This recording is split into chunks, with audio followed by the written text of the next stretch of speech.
memlekette cumhuriyet kendini bulma niyetidir. Bu memlekette cumhuriyet kendini bulma niyetidir. Yani yolunu arayan bir genç kızın içidir, içlidir. Yani yolunu arayan bir genç kızın içidir, içlidir. Hatta bilhassa onun içindir. Hatta bilhassa onur içindir. Hatta bilhassa onun içindir. Hatta bilhassa onur içindir.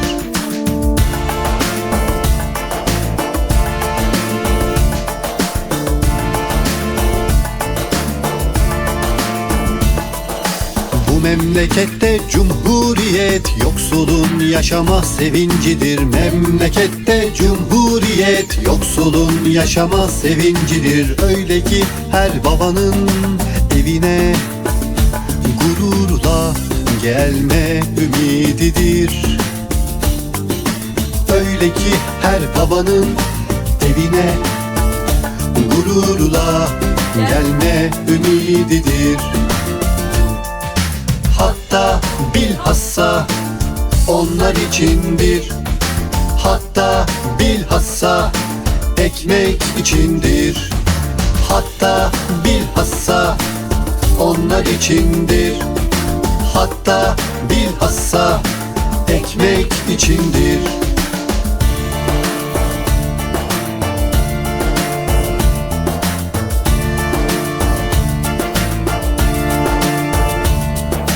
Bu memlekette cumhuriyet hak arayanlar içindir. Bu memlekette cumhuriyet hak arayanlar içindir. Yani çaresiz kalan annelerin yürek helallidir. Yani çaresiz kalan annelerin yürek helallidir. Hatta bilhassa onlar içindir. Hatta bilhassa adalet içindir. Hatta bilhassa onlar içindir. Hatta bilhassa adalet içindir.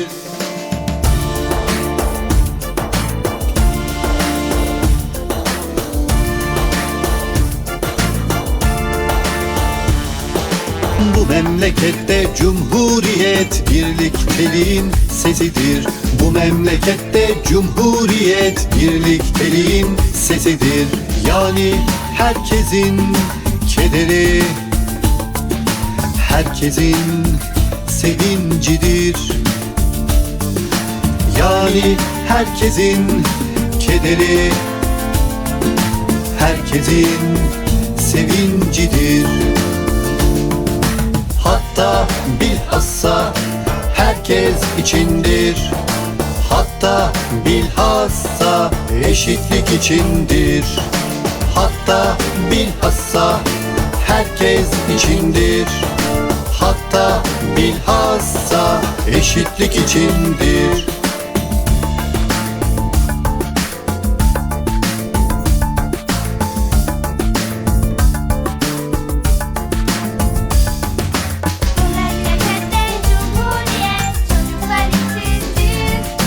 Bu memlekette cumhuriyet çocuklar içindir. Yani her çocuğun gözünde parıldayan gelecektir. Yani her çocuğun gözünde parıldayan gelecektir. Hatta bilhassa onlar içindir. Hatta bilhassa yarın içindir. Hatta bilhassa onlar içindir. Hatta bilhassa yarın içindir.